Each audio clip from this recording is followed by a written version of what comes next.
Dipuji nama Tuhan, kalau kita boleh kumpul lagi di tempat ini untuk melakukan ibadah kita. Engkau undang semuanya untuk bangkit berdiri. Kita mau angkat lagu pujian pembukaan kita, kemenangan terjadi di sini.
Kalau kami ada sebagaimana kami ada pada saat ini, dengan Engkau Engkau berikan kesehatan, kekuatan, bahkan Tuhan bumi dengan segala ciptaan yang boleh Engkau jadikan, itu boleh kami nikmati sampai pada hari ini, semua oleh karena kasih karunia-Mu di dalam kehidupan kami.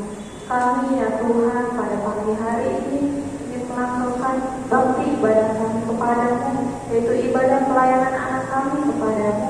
Kami undang kiranya Tuhan Yesus Kristus memberikan sukacita di dalam hati kami, memberikan kegirangan kepada kami, sehingga ya Tuhan setiap pujian, setiap nyanyian, semua hanya untuk kepujian bagi nama Tuhan Yesus Kristus. Terima kasih Bapa di surga, biar kiranya Roh Kudus-Mu ada di tengah-tengah kami, boleh beribadah, menuntun kepada setiap peribadatan kami dari awal pertengahan sampai pada penghabisannya, sehingga ya Tuhan, hanya nama Tuhan yang boleh kami puji, hanya nama Tuhan yang boleh kami muliakan. Terima kasih Tuhan Yesus Kristus. Kami ingin memulai ibadah kami, biar kiranya Roh Kudus-Mu boleh tetap ada bersama-sama dengan kami sampai penghabisan ibadah kami. Di dalam nama Tuhan Yesus Kristus kami sudah berdoa dan mengucap syukur. Haleluya. Amin. Semuanya bersuka cita? Haleluya. Semuanya bersuka cita? Haleluya. Ada haleluya. Puji Tuhan. Puji Tuhan. Haleluya. Dapat saya kalau dalam penyembahan tadi sebelum mulai ibadah kata-kata kemenangan terjadi di sini kalau Tuhan Yesus ada di tengah-tengah kita. Jadi dalam nama Tuhan Yesus itu, di dalam satu nama itu mengandung banyak kuasa, bisa menyembuhkan segala penyakit, bisa mengusir roh jahat. Kita angkat lagu pujian dalam nama Yesus digabung dengan kumenang. Cintaku semakin mengatakan happy ya.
mau masuk di dalam pemberitaan firman Tuhan,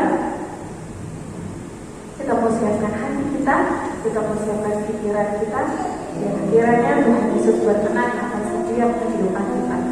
Kita mau angkat dulu satu pujian untuk menyambut firman Tuhan di hati ini rumah.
Tentang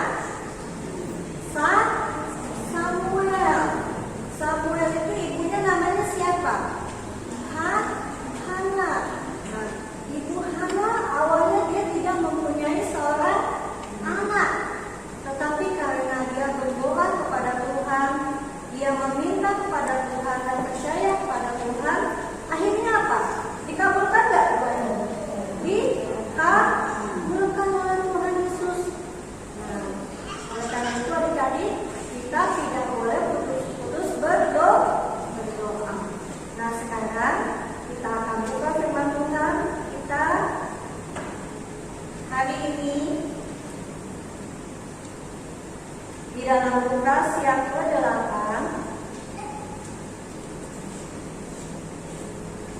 Lukas yang ke-8 ayat yang ke-46 sampai yang ke-56.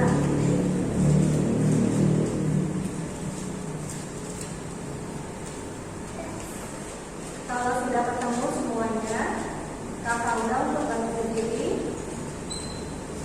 Kita akan baca bersama-sama Lukas 8 ayat 40 sampai yang ke-56. Demikianlah firman Tuhan. 2, 3.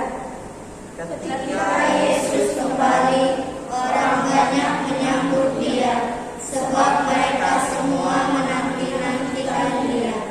Maka datanglah seorang yang bernama Yairus. Dia adalah kepala rumah ibadah. Sambil tersungkur di depan kaki Yesus, ia memohon kepadanya supaya Yesus datang ke rumahnya, karena anaknya perempuan yang satu-satunya, yang berumur kira-kira 12 tahun, hampir mati. Dalam perjalanan ke situ, Yesus didesak-desak orang banyak. Adalah seorang perempuan yang sudah 12 tahun menderita pendarahan, dan yang tidak berhasil disembuhkan oleh siapapun. Ia maju mendekati Yesus dari belakang dan menjamah dua jubahnya. Dan seketika itu juga berhentilah pendarahannya. Lalu kata Yesus, "Siapa yang menjamah aku?" Dan karena tidak ada yang mengakuinya, berkatalah Petrus, "Guru, orang banyak mengumumi dan engkau." Tetapi Yesus berkata, "Ada seorang yang menjamah aku, sebab aku merasa ada kuasa keluar dari diriku." Ketika perempuan itu melihat bahwa perbuatannya itu ketahuan, dia datang dengan gemetar, tersungkur di depannya, dan menceritakan ia menjamah dia, dan sebabnya ia menjamah dia, dan bahwa ia seketika itu juga menjadi sembuh. Maka katanya kepada perempuan itu, "Hai anakku, imanmu telah menyelamatkan engkau. Pergilah dengan selamat." Ketika Yesus masih berbicara, datanglah seorang dari keluarga kepala rumah ibadah itu dan berkata, "Anakmu sudah mati. Jangan lagi engkau mendesak-desakkan guruku." Tetapi Yesus mendengarnya dan berkata kepada Yairus, "Jangan takut, percaya saja, dan anakmu akan selamat." Setibanya di rumah Yairus, Yesus tidak memperbolehkan seorang untuk masuk dia, kecuali Petrus, Yohanes, dan Yakobus, dan ayah anaknya serta ibunya. Semua orang menangis dan meratapi anak itu. Akan tetapi Yesus berkata, "Jangan menangis, ia tidak mati, tetapi tidur." Mereka menertawakan dia karena mereka tahu bahwa anak itu telah mati. Lalu Yesus membuka tangan anak itu dan berseru kepadanya, "Hai anak, bangunlah." Maka kembalilah roh anak itu, dan seketika itu juga dia bangkit berdiri.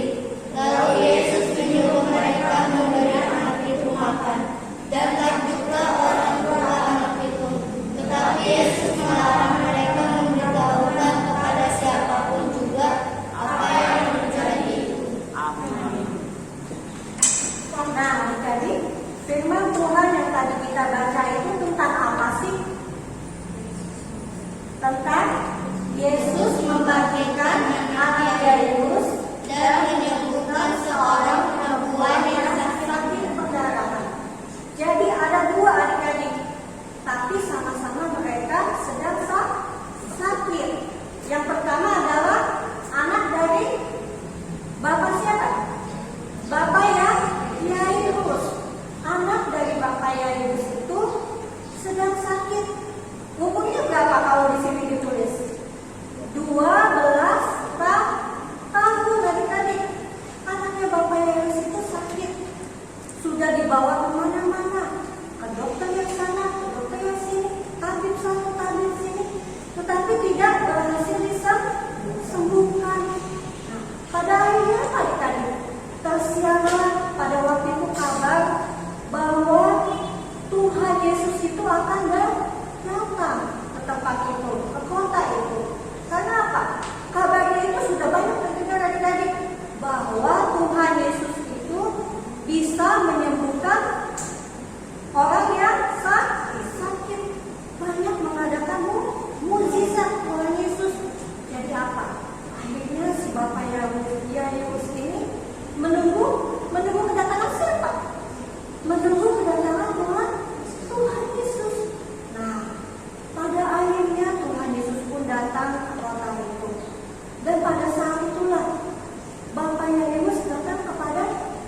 sampai disembuhkan adik-adik dari penyakit karena apa? Sudah lama yang sakit dan dibawa ke sana, dibawa ke sini, ke dokter sana, ke dokter sini, tidak dapat disembuhkan. Dan pada akhirnya dia bermohon kepada Tuhan Yesus. Dan Tuhan Yesus tahu nggak pada saat itu, pada saat Bapak Yesus bilang, Tuhan Yesus tolong anak saya sudah sakit dan tidak bisa disembuhkan oleh siapapun juga. Tuhan Yesus penuh dengan belas kasihan adik-adik. Maka pada saat Bapak Yesus itu berkata, meminta tolong kepada Tuhan Yesus, akhirnya apa? Tuhan Yesus mau. Dia pergi ke rumah bapaknya Yairus. Tapi adik-adik, bagaimana pada saat itu perjalanan? Kan kalau Tuhan Yesus datang ke sebuah kota, pasti banyak orang yang mengikuti adik-adik. Bukan cuma satu nih. Jadi itu kan kabarnya, wah Tuhan Yesus itu hebat. Tuhan Yesus itu bisa menyembuhkan. Tuhan Yesus itu bisa mengadakan mukjizat. Nah akhirnya apa? Setiap orang tuh ingin melihat apa sih mukjizat yang Tuhan Yesus lakukan. Masa iya sih Tuhan Yesus bisa menyembuhkan penyakit? Nah akhirnya apa? Pada saat Tuhan Yesus pergi bersama dengan Bapak Yairus di perjalanan, itu bukan hanya mereka berdua adik-adik, bukan hanya berdua dan bersama dengan murid Tuhan Yesus yang ikut, tetapi orang banyak pun mengikuti sepanjang perjalanan karena mereka pun ingin tahu benar sih Tuhan Yesus bisa menyembuhkan, karena kan selama ini hanya mendengarkan kabar saja adik-adik. Akhirnya apa? Pada saat mereka berjalan bersama dengan Bapak Yairus, orang banyak pun menghubungi dan ikut bersama mereka pergi ke rumah ya Bapak Yairus. Lalu apa? Pada saat di perjalanan ada seorang perempuan. Nah, perempuan ini pun juga sakit adik-adik. Sakit apa kalau ditulis di dalam firman Tuhan ini? Sakit pendarahan. Sudah berapa lama perempuan ini sakit pendarahan? 12 tahun. Waktu yang cukup lama adik-adik. Enggak cuma setahun, 2 tahun, 3 tahun, tapi sudah 12 tahun. Bagaimana rasanya coba kalian kalau sakit 1 hari, 2 hari saja? Rasanya tidak enak kan? Ini 12 tahun adik-adik. Perempuan ini sudah sakit pendarahan. Nah pada saat dia melihat Tuhan Yesus lewat, apa yang dilakukan oleh perempuan itu? Perempuan itu akhirnya menjamah jubah ujung baju Tuhan Yesus. Nah, pada saat itu perempuan itu percaya adik-adik. Bukan karena dia percaya, saya percaya. Pokoknya dia berkata, saya percaya asal saya menjamah jubah Tuhan Yesus, maka saya akan sembuh. Akhirnya sambil berdesak-desakan tuh perempuan itu adik-adik, apa yang dia lakukan? Dia berusaha untuk menjangkau jubahnya Tuhan Yesus. Karena susah adik-adik. Banyak orang, jadi harus menyelinap sampai dia bisa menjamah, memegang jubah Tuhan Yesus. Pada saat Tuhan Yesus bisa, pada saat perempuan itu bisa memegang jubah Tuhan Yesus, akhirnya apa? Dia boleh sembuh adik-adik. Pada saat si perempuan ini menjamah kepada jubah Tuhan Yesus, Tuhan Yesus merasakan apa? Tuhan Yesus merasakan bahwa ada kuasa yang keluar dari tubuhnya adik-adik. Tuhan Yesus bertanya, siapa yang menjamah kepada jubahnya? Karena apa? Karena ada kuasa yang keluar dari tubuhnya. Nah, akhirnya apa? Karena di situ orangnya banyak adik-adik, bingung. Dan pada saat itu ada orang di situ juga bilang, aduh Tuhan Yesus, bagaimana bisa tahu siapa yang menjamah? Karena orangnya sangat banyak sekali. Nah, tapi apa yang dilakukan oleh perempuan itu? Dia mengaku atau tidak pada Tuhan Yesus? Iya, perempuan itu mengaku adik-adik.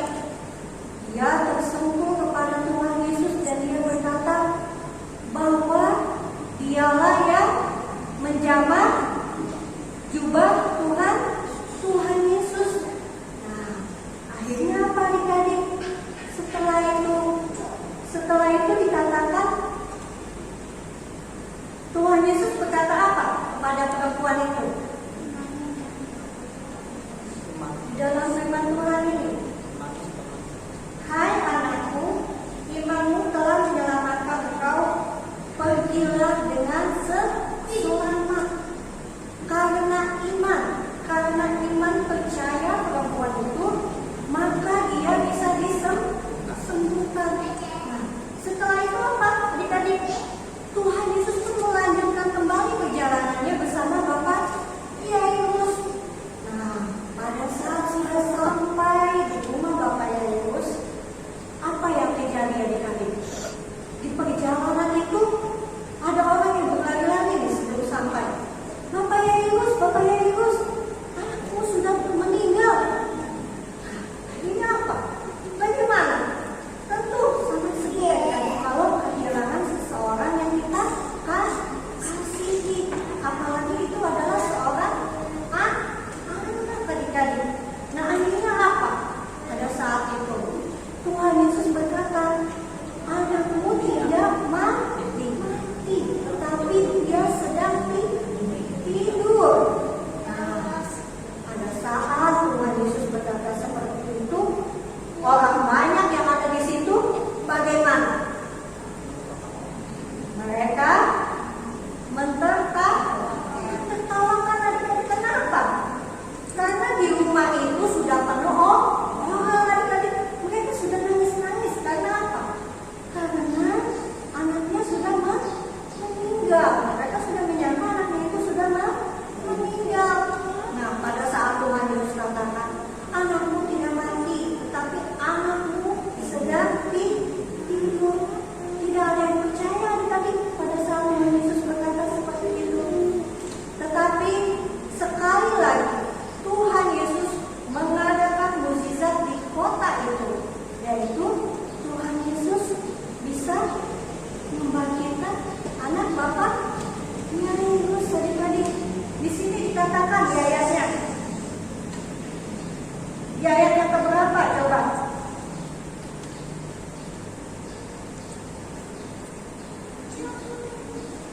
Di sini dikatakan, hai anak, bangunlah. Maka setelah Tuhan Yesus berkata seperti itu, apa yang terjadi?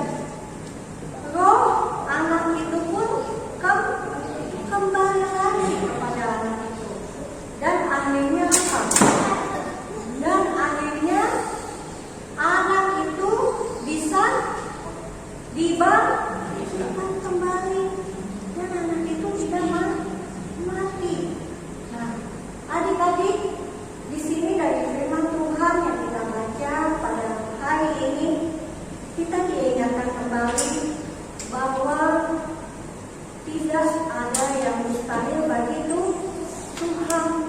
Kalau misalkan nih, kalau di dalam firman Tuhan yang kita baca pada hari ini ada dua, yaitu satu, perempuan yang sakit pendarahan sudah 12 tahun, tetapi pada akhirnya karena iman percayanya kepada Tuhan Yesus, akhirnya dia bisa disembuhkan. Yang kedua, anaknya Bapak Yairus, dia sudah dianggap sudah mati adik-adik. Bagi manusia sudah dianggap mati, tetapi pada saat Tuhan Yesus datang, Tuhan Yesus membangkitkan kembali anak itu. Nah, jadi adik-adik, di sini kita diingatkan kembali sebagai anak-anak Tuhan bahwa apapun yang terjadi di dalam kehidupan kita, pergumulan kita kepada Tuhan, jangan pernah kita takut, karena tidak ada yang mustahil bagi Tuhan. Mungkin kalau kita pikir, mungkin deh, pasti itu gak mungkin terjadi buat saya. Tetapi kalau Tuhan katakan itu akan terjadi untuk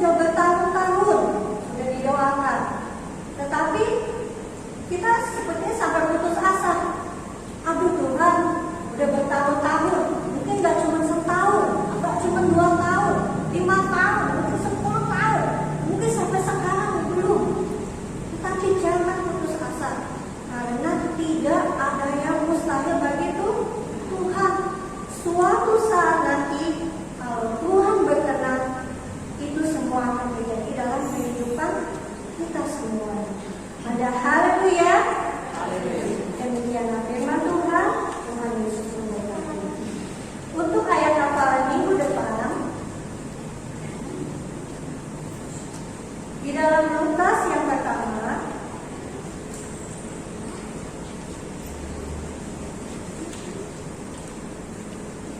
ayat yang ke-37.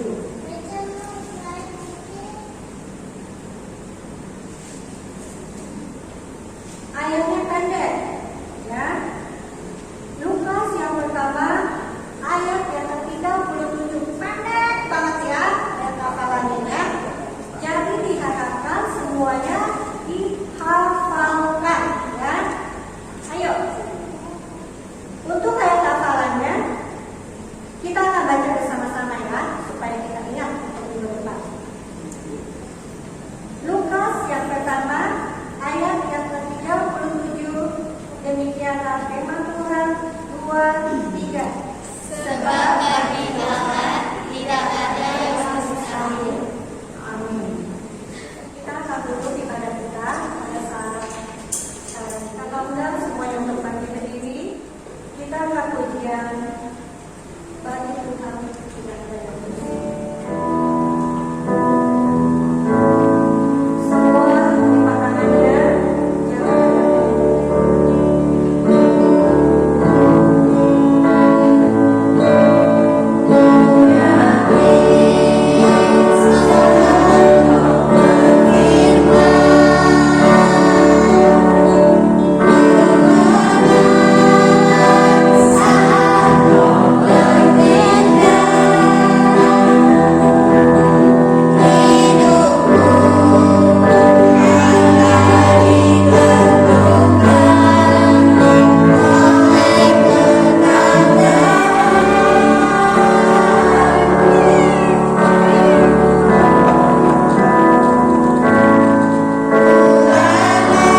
Tuhan, firman-Mu mengingatkan kami kembali bahwa kami setiap anak-anak-Mu boleh mengingat tidak ada yang mustahil bagi-Mu ya Tuhan. Segala pergumulan kami, segala apapun yang terjadi dalam kehidupan kami letakkan semuanya di hadapan-Mu ya Tuhan. Karena kami percaya ya Tuhan, tidak ada yang mustahil bagi-Mu. Walaupun ya Tuhan seringkali kami berpikir itu sangat mustahil ya Tuhan bagi kami, tetapi kuasa-Mu terlebih besar ya Tuhan. Kuasa-Mu yang mampu ya Tuhan memberikan segala sesuatunya, sehingga semuanya boleh berkemenangan di dalam kehidupan kami. Hanya kepada kami setiap anak-anak-Mu ya Tuhan, agar kami boleh memiliki iman percaya yang semakin besar kepadamu, untuk pengharapan hanya kepada-Mu Tuhan Yesus. Sehingga ya Bapa, setiap langkah kehidupan kami, Engkau ada bersama-sama dengan kami, dan kami boleh merasakan sukacita, kasih sayang, damai sejahtera yang dari surga yang datang daripada-Mu ya Tuhan. Terima kasih ya Bapa, terima kasih untuk hari ini, ibadah yang sangat indah ya Tuhan boleh kami lakukan. Terima kasih Kau boleh hadir dalam sepanjang ibadah yang kami lakukan. Kami bermohon ampun ya Tuhan atas setiap kekurangan dalam setiap ibadah yang kami lakukan. Tetapi kami bermohon ya Bapa, Kau yang menolong kepada kami, agar setiap anak-anak muda yang terkecil sampai yang terbesar, dikala kami datang ibadah kepada-Mu, kami boleh bersungguh-sungguh melakukan setiap ibadah kami, dan kami boleh meletakkan di hadapan-Mu, dan semuanya itu boleh membawa kepujian dan kemuliaan bagi nama Tuhan Yesus saja. Bapa di surga, kami juga membawakan ke setiap teman-teman kami yang tidak bisa hadir pada hari ini, di mana pun dan apapun keberadaan mereka yang tidak bisa mengikuti ibadah. Mohon ya Tuhan, Kau boleh menjamah pada mereka, mengingat-ingatkan kembali pada mereka, kalau mereka ada dalam keadaan sakit, biarlah Kau yang menyembuhkannya ya Tuhan. Jikalau mereka ada dalam kemalasan, biarlah Kau yang boleh berbelas kasihan kepada mereka, sehingga ya Tuhan Yesus seluruh anak-anak-Mu boleh bergegas ya Tuhan melakukan ibadah kalau mereka datang kepada-Mu, memuji dan memuliakan nama-Mu. Biarlah ya Tuhan di minggu yang akan datang, saat kami datang beribadah, seluruh teman-teman kami yang tidak bisa mengikuti ibadah, bahkan kami yang sudah mengikuti ibadah, kami boleh bersama-sama mulai melakukan ibadah kami dengan penuh ucapan syukur dan bersukacita, sehingga ya Tuhan kami semua boleh bersatu hati dalam kasih dan kebenaran-Mu ya Bapa. Terima kasih Bapa di surga. Kami juga membawakan ya Tuhan untuk daerah rumah ibadah kami ke dalam tangan-Mu. Biarlah ya Bapa, para malaikat-Mu boleh menyertai setiap gereja kami ya Bapa. Perlindungan dan pertolongan para malaikat-Mu boleh hadir, sehingga dikala kami beribadah, biarlah ibadah kami boleh berkenan di hadapan-Mu, dan semuanya boleh menjadi kesaksian hidup bagi setiap tetangga kami kiri kanan depan belakang, bahkan setiap orang yang lalu lalang. Biarlah semuanya mereka boleh mendengar, dan Tuhan Yesus kalau Kau boleh berkenan, biarlah semuanya boleh menerima keselamatan daripada-Mu. Terima kasih Bapa di surga, terima kasih Tuhan Yesus, Bapa yang Maha Baik. Kalau sebentar ya Tuhan, kami akan menyelesaikan ibadah kami dan kami akan pulang rumah masing-masing. Mohon penyertaan-Mu Tuhan sepanjang perjalanan kami. Biarlah kami semuanya boleh pulang dengan selamat, dengan membawa damai sukacita dan berkat daripada-Mu. Jikalau kami beribadah di rumah kami masing-masing, biarlah Kau juga berkenan boleh hadirnya Bapa, sehingga sukacita-Mu boleh mengalir semuanya, bukan hanya kepada kami, tetapi kepada seluruh yang kota keluarga kami, sehingga semuanya boleh bersukacita, memuji dan memuliakan nama-Mu. Terima kasih Bapa di surga, terima kasih Tuhan Yesus. Inilah ya Bapa setiap seluruh permohonan kami, ucapan syukur kami, yang kami naikkan dan kami alaskan dalam satu nama yang hidup, di dalam nama Tuhan Yesus Kristus. Kami menyapa Bapa dengan Bapa kami yang di surga, dikuduskanlah nama-Mu, datanglah kerajaan-Mu, jadilah kehendak-Mu di bumi seperti di surga. Berikanlah kami pada hari ini makanan kami yang secukupnya, dan ampunilah kami akan kesalahan kami, seperti kami